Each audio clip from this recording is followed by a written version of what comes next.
गुरुमुखो, प्राचीन समय में एक महात्मा जी जंगल में अपनी शिष्य मंडली के साथ एक आश्रम में निवास करते थे। आश्रम में जिस प्रकार की सेवा होती, श्रद्धालु सेवकों से पूर्ण श्रद्धा एवं परिश्रम से करते, सेवा से अवकाश पाकर सत्संग का लाभ उठाते। इस प्रकार प्रभु चरणों में उनकी दिन दोगुनी व रात चौगुनी आस्था बढ़ती गई। उनके सब शिष्यों में से एक शिष्य अत्यधिक श्रद्धालु व सदैव आज्ञा पालन में तत्पर रहने लगा था। एक समय की बात है कि महात्मा जी का तीर्थ यात्रा पर जाने का विचार हुआ। उन दिनों वर्तमान युग की न्याय यात्रा के साधन उपलब्ध न थे, तो प्राय पद यात्रा ही करनी पड़ती थी। महात्मा जी ने चलते समय उस श्रद्धालु शिष्य को साथ ले लिया। यात्रा में काम आने वाली आवश्यक सामग्री को लेकर दोनों ने वहाँ से प्रस्थान किया। दिन भर पर्यटन करने के उपरांत रात्रि का जब आगमन हुआ, तब उन्होंने जंगल में ही विश्राम करना चाहा। रात्रि के समय क्योंकि वन्य पशुओं के आक्रमण करने की संभावना थी, अतः इस विचार से महात्मा जी ने शिष्य से कहा कि निरंतर यात्रा करने के कारण हम भी तुरंत थक चुके हैं और तुम भी थके हुए प्रतीत हो रहे हो, तो इसलिए उचित यही रहेगा कि पहले हम आधी रात्रि तक विश्राम करते हैं और तुम जागते रहो तथा आधी रात के बाद हमें जगा देना। उसके पश्चात तुम सो लेना, क्योंकि जंगल का स्थान है, इसलिए सावधान रहना ही उचित है। तब सेवक ने करबद्ध विनम्र प्रार्थना की कि प्रभु आप विश्राम करें, मैं सारी रात्रि जागरण कर पहरा दूंगा। इस पर महात्मा जी ने कहा, अब तो नित्य प्रति ही यात्रा करनी है, तुम कब तक ऐसे जागते रहोगे? इस शरीर से काम लेने के लिए निद्रा की परम आवश्यकता है। सेवक ने पुनः विनय की, भगवान जैसी आपकी इच्छा। उसके बाद महात्मा जी विश्राम में हो गए और सेवक चरणों की सेवा करता रहा। महात्मा जी ने सोते समय पुनः उससे कहा था कि प्रेमी आधी रात बीतने पर हमें अवश्य जगा देना, लेकिन शिष्य ने महात्मा जी को विश्राम से उठाना उचित न समझा और दिल में कहने लगा, हाय, क्या मैं अपने इस नश्वर शरीर के आराम के लिए अपने इष्ट देव को जगाकर कष्ट दूं? नहीं, यह तो मुझसे न होगा। अतः उसने उन्हें न जगाया।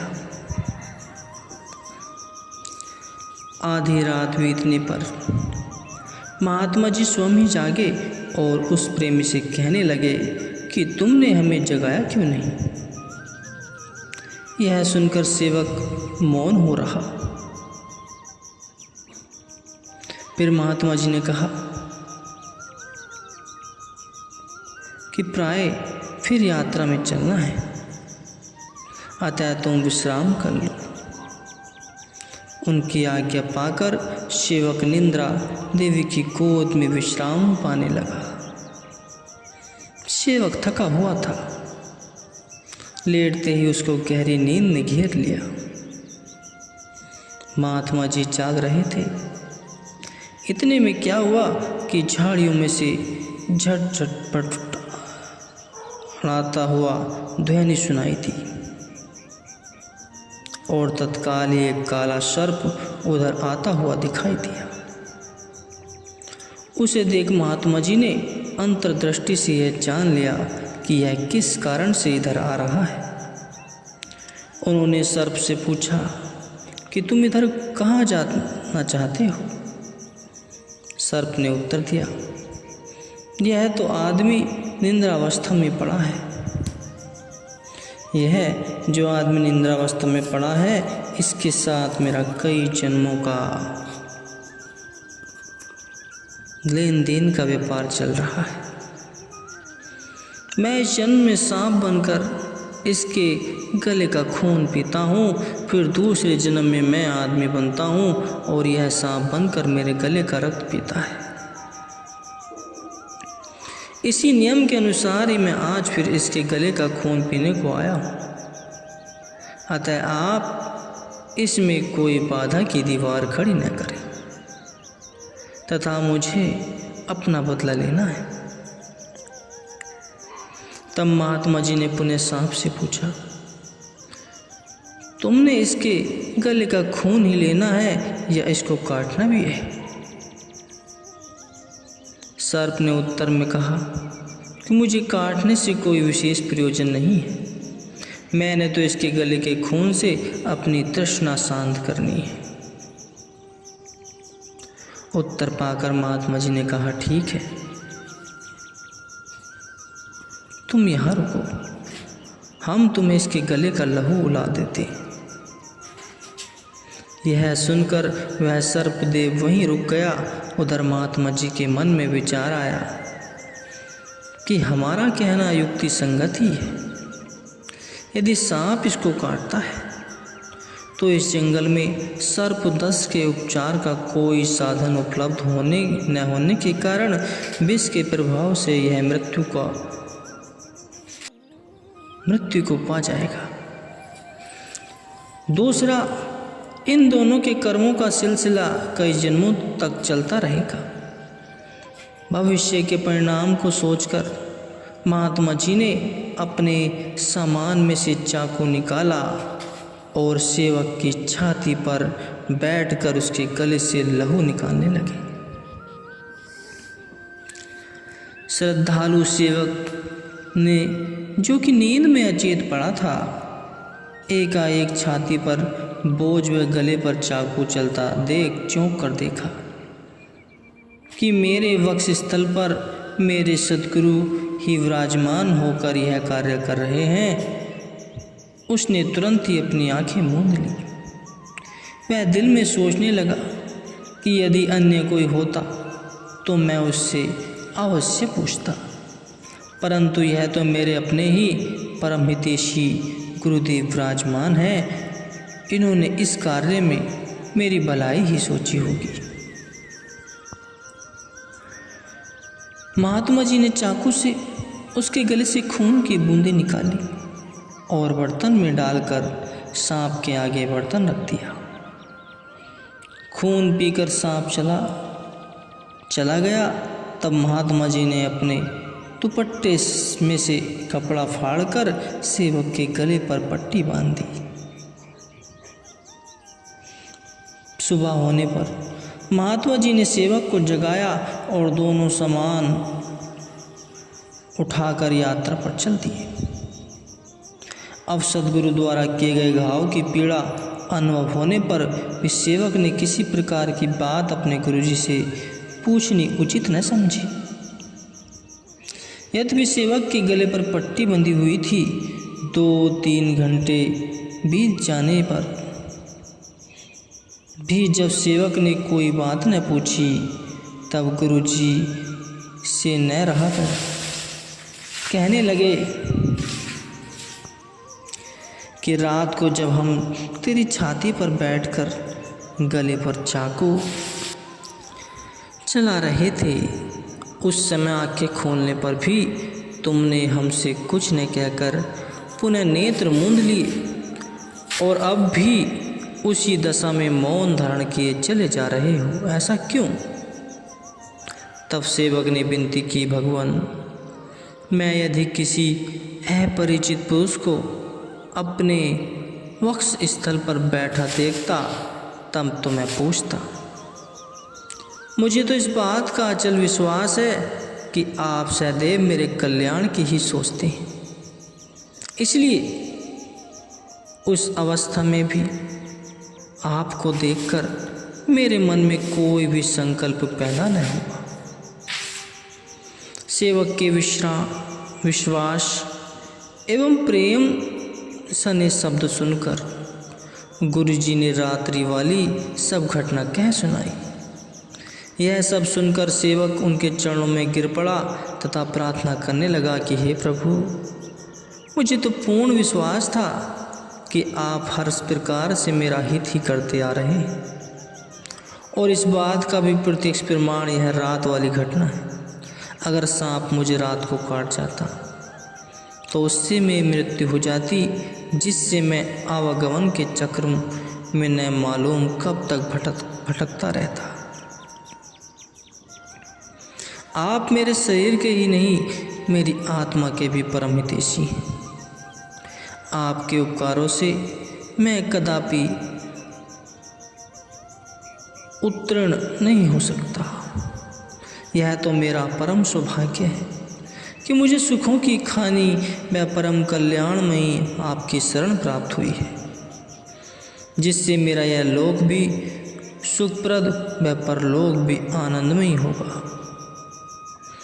इससे यह तात्पर्य है गुरुमुखों कि किए हुए कर्मों का फल प्रत्येक दशा में जीव को भोगना ही पड़ता है, चाहे वे अच्छे कर्म हो अथवा बुरे, परंतु सद्गुरु की शरण में जाने से जीव के दुष्कर्म सूली से कांटा बन जाते हैं। जैसे कि बताया गया है कि वे भी तब जबकि जिज्ञासु प्रेम, श्रद्धा एवं निष्काम भाव से उनकी मौज व आज्ञा अनुसार जीवन व्यतीत करें और सब प्रकार से अपने सद्गुरु पर निश्चय करके उन्हें अपना हितैषी समझें, तब सद्गुरु भी उस पर सेवक की गुप्त व प्रकट दोनों रूपों में हर प्रकार से रक्षा करते हैं। उसका अनुभव उस सच्चे सेवक को ही हो सकता है। गुरुमुखों, संतों के चरणों शरण की कितनी महत्ता है, इस पर सहजोबाई कहती हैं, 68 तीर्थ गुरु चरण पर भी होत अखंड, सहजो ऐसा धाम नहीं सकल अखंड ब्रह्मांड। सृष्टि में जितने भी तीर्थ पाए जाते हैं वे सब वस्तुतः संत महापुरुषों के चरण में ही स्थित हैं। श्रद्धा से संतों की सेवा करने एवं उनकी चरण धूलि मस्तक पर लगाने से ही सब तीर्थों का फल उपलब्ध हो जाता है, जैसे कि बताया गया है। इस तथ्य में से सभी परिचित है कि गंगा जी पर प्रतिवर्ष मेला लगा करता है और लोगों के दिलों में यह भावना दृढ़ है कि गंगा जी का स्थान और स्नान करने से मानव पापों से निवृत्ति पा लेता है। लाखों की संख्या में लोग मेले में जाकर गंगा जी के स्नान कर लेने अपने पापों से छुटकारा पाना चाहते हैं। इन्हीं लोगों में से किसी एक गंगा भक्त की बात है। उसने ऐसी प्रतिज्ञा की थी कि जब मेरा जीवन है तब तक मैं प्रति वर्ष श्री गंगा जी का स्नान करूंगा और भोजन भी उनके हाथ से ग्रहण करूंगा। जिन्होंने कि गंगा स्नान किया होगा। इस प्रकार कई वर्ष बीत चुके थे। एक बार मेला समाप्त होने पर वह गंगा जी का स्नान कर जब घर लौट रहा था तो मार्ग में रात्रि पड़ने पर वह किसी महात्मा जी की कुटिया पर ठहरा और रात को उसने वहीं विश्राम किया। प्रातः जब महात्मा जी उसे भोजन देने लगे तो उस गंगा प्रेमी ने मन में सोचा कि महात्मा जी तो गंगा के समीप ही रहते हैं, प्रतिदिन स्नान करते ही होंगे।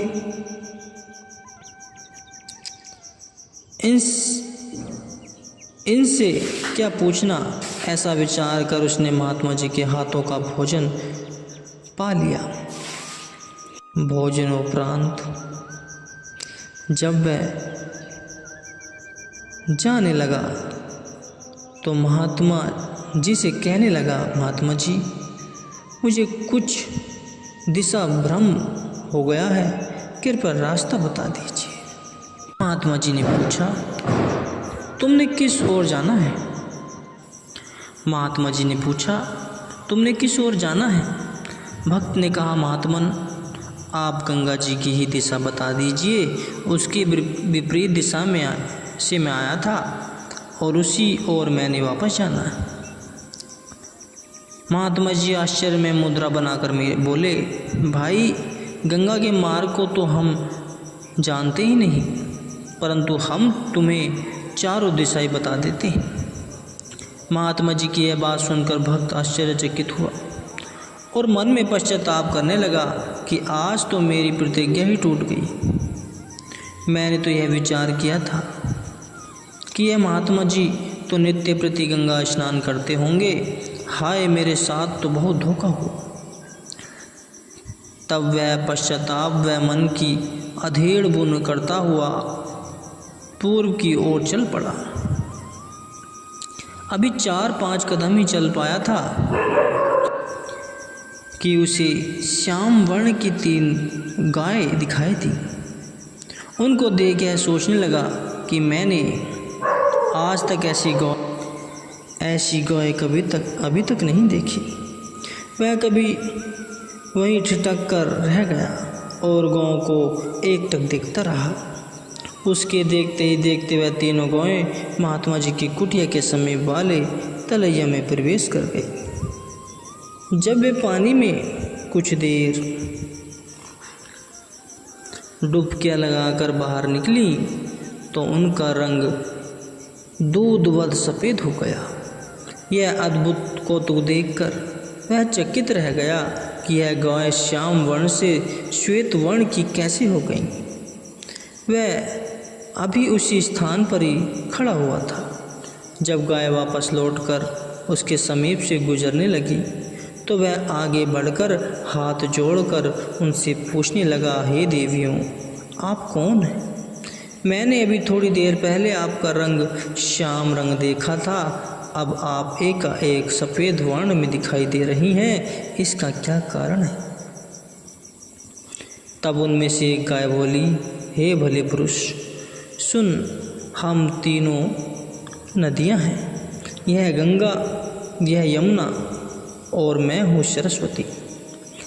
हमारे में जब पापी पुरुष आकर स्नान करते हैं तो हमारा वर्ण श्याम मैला हो जाता है, मैले रंग का हो जाता है, और जब यहाँ पूर्ण संतों के चरण सरोवर में आकर स्नान करती हैं तब उस समय हमारे में समाहित पापी जीवों के समस्त अंग नष्ट हो जाते हैं और हमारा वर्ण पूर्वतः शुद्ध व उज्ज्वल हो जाता है। सोम तीर्थों के मुख से प्रत्यक्ष में से बातें सुनकर वह भक्त हैरान हो गया और मन ही मन सोचने लगा कि मैं तो अति मूर्ख हूँ जो अकारण संतों पर दोषारोपण किए जा रहा हूँ, कि ये संत भी कैसे हैं जो कि श्री गंगा जी में स्नान नहीं करते, परंतु अब तो आज मैंने अपनी आँखों से प्रत्यक्ष उनके महात्म्य को देख व सुन लिया कि गंगा यमुना गोदावरी सरस्वती ते अरहि उदमो धूरी साधु की ताई। अर्थात तीर्थ तो स्वयं पूर्ण पुरुषों के चरणों में आकर स्नान करते हैं, अतः अब मुझे गंगा जी पर जाने की क्या विशेष आवश्यकता है। सब तीर्थ तो महात्मा जी के चरणों में हैं, अतएव अब तो मैं आजीवन इनके पावन चरणों में रहकर दोनों प्रकार के स्नान करूँगा, जिससे जन्म जन्मांतरों के पापों से निवृत्ति हो पालूंगा। यह सोचकर वह प्रेमी वहीं से महात्मा जी की कुटिया पर उल्टे पांव लौट आया। महात्मा जी की चरण शरण ग्रहण करके एवं निष्काम सेवा द्वारा अपने जीवन को लाभान्वित करने लगा। महापुरुषों के सुंदर वचन हैं। धोवत है संसार सब, गंगा माही पाप, पावन सतगुरु के चरण, गंगा पहुँचे आप। भाव यह है कि संतों के चरणों के तीर्थों से उपमा दी गई है कि वह तीर्थों से भी अधिक महत्व रखते हैं, तभी तो उनके पावन चरण स्पर्श करने के लिए स्वयं बड़े बड़े तीर्थ भी तरसते हैं। जैसा कि बताया गया है कि त्रिवेणी स्वयं चलकर संतों की निर्मल अघनाशनी चरण रज से अपने को पवित्र करने हेतु वहाँ पर आई, जहाँ पर कि पूर्ण महात्मा जी स्नान आदि करते थे। उस पवित्र चरण सरोवर में प्रवेश कर वे अपने पर चढ़े हुए पापों को धोकर पूर्ण रूप से निर्मलता को प्राप्त कर गई। इसी प्रकार भाग्यशाली पुरुष भी संत महापुरुषों के जो स्वयं ब्रह्मलीन अथवा पूर्ण तत्वदर्शी होते हैं, उन महापुरुषों के पावन सत्संग रूपी सरोवर में मंजन कर समस्त पापों से छुटकारा पा लेते हैं।